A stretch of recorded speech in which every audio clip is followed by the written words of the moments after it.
Everyone, welcome back to the channel. And आज का video हर उस स्पीड क्यूबर, हर उस क्यूबर के लिए बहुत ज़्यादा इंपॉर्टेंट होने वाला है जिसके पास क्यूब है। एंड ऑब्वियसली यार, अगर आप क्यूबर हो तो आपके पास क्यूब होगा ही। एंड आज के वीडियो में मैं बताने वाला हूं डिटेल में कि एक रूबिक्स क्यूब को प्रॉपरली कैसे सेटअप किया जाता है अपने अकॉर्डिंग, जिससे वो बेस्ट परफॉर्मेंस अपनी दे सके। ओके, लेकिन वीडियो को स्टार्ट करने से पहले आज आपके लिए दो गुड न्यूज़ हैं। तो सबसे पहली गुड न्यूज़ तो ये है कि मेरे पास मोस्ट अवेटेड क्यूब 2024 का आ चुका है, एक्समैन टॉर्नेडो V4। एंड ये वाला पायनियर वर्जन है, एंड जो हमारा फ्लैगशिप वर्जन है वो भी जल्दी आने वाला है। तो मैं सोच रहा हूं नेक्स्ट संडे को इन दोनों क्यूब्स को अनबॉक्स कर दूं। तो आप लोगों के क्या व्यूज है इस पर मुझे कमेंट सेक्शन में जरूर बताना। एंड सेकेंड गुड न्यूज ये है कि आज लास्ट डे है दिवाली सेल का, जिसमें आपको 10% का ऑफ मिल रहा है हर प्रोडक्ट पर। एंड एक गुड न्यूज ये भी है कि आपको मिल सकता है एक WRM लाइट क्यूब अगर आप बाय करते हो दिवाली की सेल में। तो लकी विनर्स का कुछ ऐसा है, बट हाँ, आप जीत सकते हो एक WRM लाइट। सो काफ़ी इंटरेस्टिंग होने वाला है आज का वीडियो, एंड ये सेल भी काफ़ी इंटरेस्टिंग है। तो जितना जल्दी हो सके चेकआउट करो। एंड जो क्यूब्स आपको चाहिए होंगे अपने बजट के अकॉर्डिंग, उनका लिंक आपको डिस्क्रिप्शन में मिल जाएगा। तो चलो फिर स्टार्ट करते हैं बिना टाइम वेस्ट किए आज के वीडियो को, एंड देखते हैं कि कैसे हम आज प्रॉपरली एक रूबिक्स क्यूब को सेटअप करते हैं। तो देखो, सबसे पहले रूबिक्स क्यूब को सेटअप करने से पहले मैं दो चीज़ों के बारे में आपको बता देता हूं जो कि मैं फ्रिक्वेंटली यूज़ करूंगा। तो दो तरह की चीज होती है, एक तो होता है एक्सिस डिस्टेंस, एक होता है स्प्रिंग कंप्रेशन। अब ये दो बहुत इंपॉर्टेंट टर्म हैं जिनको हमें ध्यान में रखना होगा। तो देखो, सबसे पहले मैं एक्सिस डिस्टेंस सिंपल वर्ड्स में बता देता हूं। तो देखो, ये एक नॉर्मल क्यूब है जिसमें आपको सिर्फ स्क्रू वाला मैकेनिज्म देखने को मिल रहा है, ठीक है। तो जब हम स्क्रू को लूज करते हैं ना, तो जो एक्सिस है, यानी कि मान लो एक्सिस मानने की जरूरत नहीं है या समझने की जरूरत नहीं है, मान लो बीच का सेंटर है, वहां से अगर हम स्क्रू को लूज करेंगे तो उसका डिस्टेंस क्या होगा, बढ़ेगा। तो एक्सिस डिस्टेंस जितना बढ़ता है ना, उतना क्यूब बहुत ज्यादा लूज हो जाता है। सिंपल वर्ड्स में, स्क्रू को लूज करोगे क्यूब अच्छा चलेगा, ठीक है। ज्यादा दिमाग पे लोड लेने की जरूरत नहीं है। स्क्रू को टाइट करोगे, एक्सिस डिस्टेंस कम होगा, एंड जो क्यूब है वो बहुत ज्यादा टाइट चलेगा। फर्स्ट तो यही है। सेकंड होता है स्प्रिंग कंप्रेशन। अब स्प्रिंग कंप्रेशन क्या होता है, सिंपल वर्ड्स में अगर मैं समझाऊं आपको, तो जो स्प्रिंग होती है उसका कंप्रेशन जितना हार्ड रखोगे क्यूब उतना ज्यादा हार्ड चलेगा। मतलब अगर मैंने स्प्रिंग को बहुत टाइट कर दिया तो क्यूब बहुत ज्यादा हार्ड चलेगा, एंड सिंपल वर्ड्स में वही लूज किया तो धीरे चलेगा। अब मेन फोकस करते हैं वीडियो पे। तो सबसे पहले मैं इस क्यूब को सेटअप करता हूं। देखो यार, क्यूब सेटअप में आपको बहुत सारे आजकल जैसे जैसे इनोवेशंस हो रही हैं, आपको जैसे आप इनका सेंटर कैप खोलोगे ना, आपको हर तरह की क्यूब्स दिखेंगे। किसी में सिंपल स्क्रू वाला मैकेनिज्म काम कर रहा है, किसी के अंदर आपको टूल की हेल्प से स्प्रिंग कंप्रेशन को मैनेज करना है, किसी के टूल्स इतने अलग अलग है। कोई अलग तरह का टूल है, जैसे आपको यहाँ पर दिख रहा होगा, ये टूल है ये वाला, and screw driver, normal screw driver, मोयू का टूल। काफ़ी कंफ्यूजन हो जाती है हमें कि हम कैसे इनको यूज़ करें। तो मेन फंडा उन दो टर्म्स को याद रखना है, आपको समझ में आ जाएगा। तो सबसे पहले मैं बात करता हूँ कि एक नॉर्मल क्यूब जो ज़्यादातर लोगों के पास होता है, जिसमें एक सिंपल स्क्रू होता है, उसको कैसे सेटअप किया जाता है। देखो, अगर आपने नया क्यूब खरीदा है तो कोई प्रॉब्लम है ही नहीं, फिर तो आपको बहुत इजीली सेटअप करना हो जाएगा, क्योंकि आपका क्यूब एकदम ऑलरेडी अंदर से साफ होगा, बिल्कुल कोई क्लीनिंग की जरूरत नहीं होगी।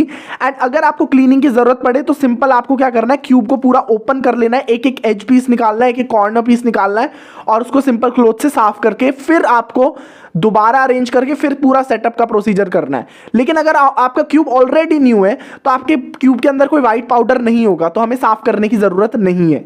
अब बात करते हैं स्क्रू को कितना टाइट लूज करना है। तो देखो, आपको सिंपली स्क्रू को इतना टाइट या लूज करना है कि आपका क्यूब बेस्ट परफॉर्म कर पाए। और इसके लिए आपको क्या करनी है, दो चीजें देखने हैं, दो फैक्टर्स। एक तो टर्निंग, सेकंड कॉर्नर कटिंग। जैसे अगर मैं बात करूं, अभी मेरे को इसकी टर्निंग काफी अच्छी लग रही है। कॉर्नर कटिंग देखूं अगर मैं इसकी, तो ये 30 डिग्री आराम से कर पा रहा है, 45 डिग्री भी कर पा रहा है। और ये काफी सस्ता क्यूब है, 200 से 300 रुपए का क्यूब है। तो इसका मतलब यार ये क्यूब प्रॉपरली सेटअप है।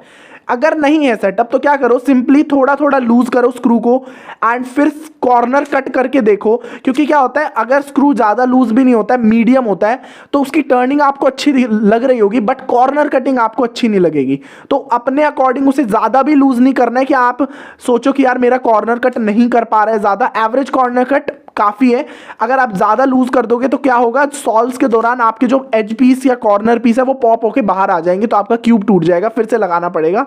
इससे बेटर है बिल्कुल मीडियम करना है आपको, ठीक है। अब देखो जनरली क्या होता है, जो सस्ते क्यूब्स होते हैं वो टाइम के साथ साथ स्लो हो जाते हैं। तो मैं लुब्रिकेंट को बताता हूं आपको कि आपको लुब्रिकेंट लगाना चाहिए। जनरली हम पैसा खर्च नहीं करना चाहते लुब्रिकेंट पे, तो मैं आपको जोर नहीं दूंगा। अगर आपका क्यूब एवरेज परफॉर्म कर रहा है तो चलने दो, लेकिन अगर आपको लुब्रिकेंट लगाना ही है तो सस्ते क्यूब्स पर जब वो ज़्यादा स्लो हो जाते हैं तो मैं वेट 1 सजेस्ट करता हूँ, जो कि क्यूब ले लो का हरिकेन लूब है। आप उसको डेफिनेटली यूज़ कर सकते हो। और बाकी कौन से लूब्स हैं, कितने तरह के लूब होते हैं, वो आपको आगे चल के पता चलेंगे वीडियो में।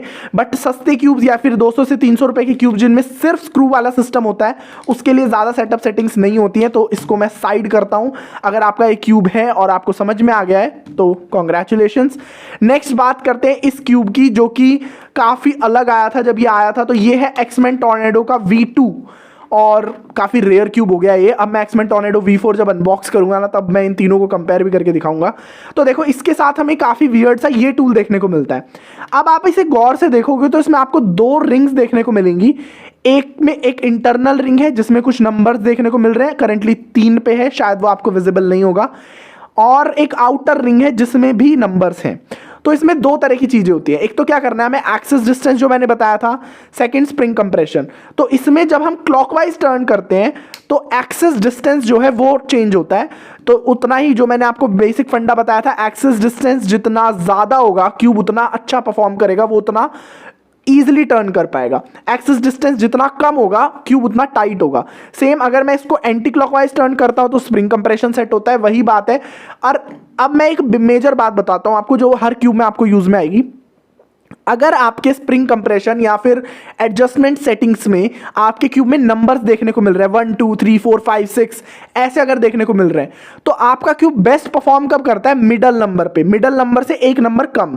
जैसे ये मान लो इसमें हमें टोटल 6 नंबर्स देखने को मिलते हैं, स्प्रिंग कंप्रेशन में भी एक्सिस डिस्टेंस में भी। तो मैं जनरली ट्राई करता हूं कि मेरा जो दोनों सेटिंग्स है वो 2 या 3 पर ही रहे। इससे ज्यादा करोगे तो टाइट हो जाएगा, इससे कम करोगे तो बहुत लूज हो जाएगा और वो भी आपको अच्छा नहीं लगेगा। तो जिस भी केस में आपको नंबर्स देखने को मिल रहे हैं ना, तो उसमें तो आपको मिडल से एक कम या मिडल इतना ही रखना है। बाकी कोई सेटअप करने की जरूरत नहीं है, क्योंकि आजकल जो क्यूब्स आ रहे हैं उनमें कोई स्क्रू का मैकेनिज्म होता ही नहीं है। स्क्रू वाला मैकेनिज्म सेम वैसा ही होगा जैसे मैंने आपको सस्ते क्यूब में बताया। अब बात करते हैं मैग्नेटिक सेटिंग्स की। तो कुछ कुछ क्यूब्स आजकल ये भी आ रहे हैं जो महंगे होते हैं, उनमें क्या होता है कि आप मैग्नेट्स को भी एडजस्ट कर सकते हो। उसमें भी मेरा वाला फंडा याद रखना है, मिडल पे ही रखनी है मैग्नेट। ज्यादा करोगे तो स्लो हो जाएगा, मैग्नेटिक स्ट्रेंथ बहुत तेज हो जाएगी, और अगर आपने उसको बिल्कुल लो पे कर दिया तो आपको फील ही नहीं होगा कि एक मैग्नेटिक क्यूब है। तो मिडल जो सेटिंग्स होती हैं वो एकदम परफेक्ट होती हैं, और मैं जनरली उन्हीं को रिकमेंड करता हूं। तो ये तो बात हो गई। अब मैं बात करता हूं इसको साफ करने की जरूरत क्यों पड़ती है जनरली क्यूब्स को टाइम टू टाइम। तो आप यहां पर देखोगे जब अच्छे से एकदम, तो मैं एक बार निकाल के आपको दिखाता हूं इसके पीसेस को। सो यहां पर आपको व्हाइट पाउडरिश चीज देखने को मिलेगी। ये आप लुब्रिकेंट करो ना करो, ये आपको टाइम के साथ मिलेगी ही। तो हमारा फर्ज बनता है यार कि क्यूब को भी साफ किया जाए। तो इसको आप बिल्कुल खोल के साफ कर सकते हो, एंड अपने अकॉर्डिंग तो क्या, साफ में तो पूरा ही करना पड़ेगा। तो इसको अच्छे से साफ करो एंड उसके बाद प्रॉपरली अपने अकॉर्डिंग सेटअप करो। अब बात आती है लुब्रिकेंट की। तो देखो लुब्रिकेंट मैं जनरली जितने यूज करता हूं, तो टोटल आपको वेट 5 तक लुब्रिकेंट मिलते हैं। Wet 1, wet 2, wet 3, wet 4, wet 5, Hurricane, Swift, ये सब नाम आपको याद नहीं रखने हैं।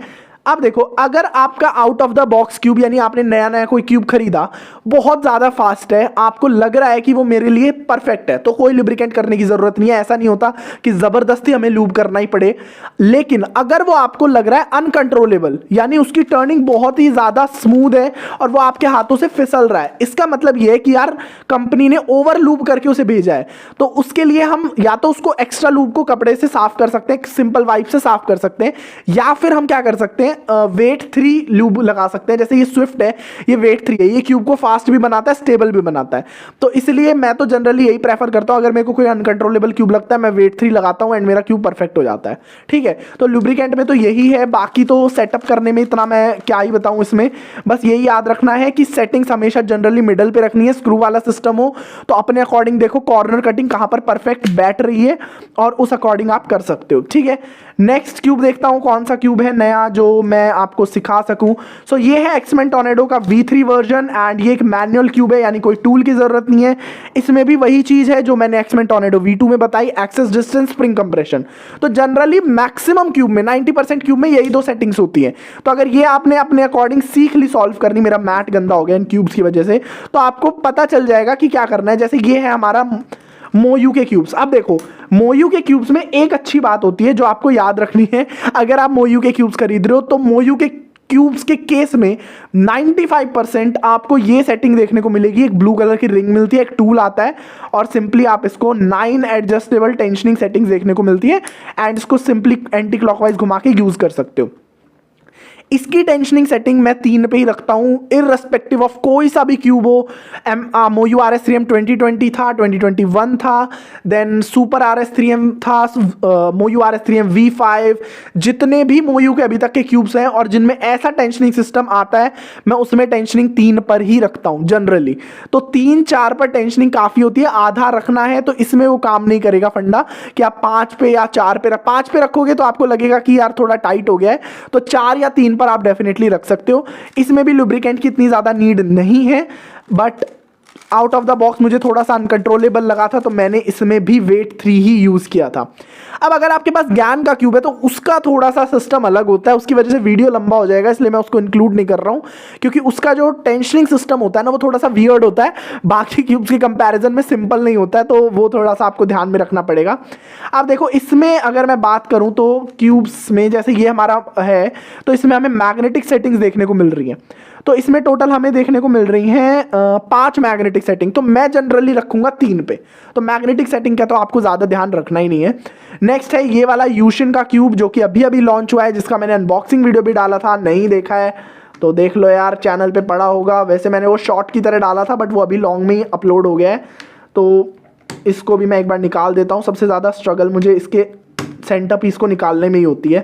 सो इसका भी सेंटर पीस निकल गया। अब देखो इसमें भी नंबर्स वाला सिस्टम है, तो क्या रखना है, मिडल से एक कम या मिडल में, बस। तो जनरली यही मेजरली यही सेटिंग्स होती हैं जो आपको याद रखनी है।